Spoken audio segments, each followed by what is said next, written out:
There is, of course, an interaction in the roles that the independent commissioners play and Carelink plays and the Compensation Panel plays.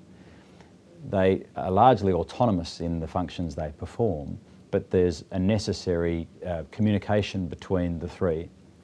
For example, if a person comes in and makes an allegation of sexual abuse and they're very emotionally distraught, if they're not presently getting counselling or psychological support, then the independent commissioner can and has referred that person to Carelink even before determining whether the allegation is well-founded.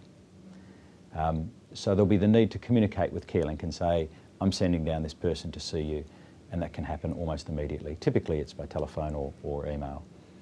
There is then communication with Carelink in this sense. If a complaint is made and is upheld, then the person wishes to obtain compensation, as inevitably they do and they're entitled to and they should, then they go to Carelink and Carelink provides a report as to the impact of the abuse on that person, because that's highly relevant for the Compensation Panel. The independent commissioners don't specifically address the consequence of the sexual abuse or the other abuse, but the fact of whether it's occurred.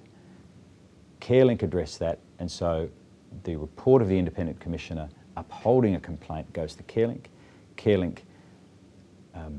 use that report in this way. They don't want to make a victim retell their story and go through the agony that sometimes causes unnecessarily.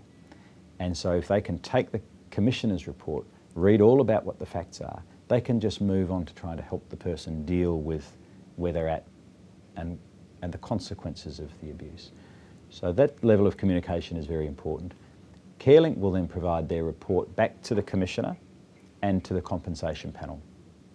And the Commissioner's report about the abuse and Carelink's report about the consequences of the abuse both go to the Compensation Panel, so they're equipped with all the facts and the person doesn't have to tell the story again.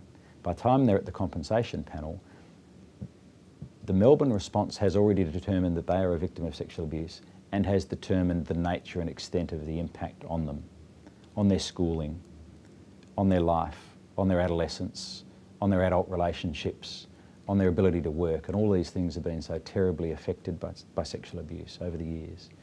So that by the end of the process, by the time the victim arrives at the Compensation Panel, the three elements of the Melbourne Response have interacted in such a way that they walk into that process having been accepted as a victim of sexual abuse, and the Compensation Panel determines the amount of the compensation.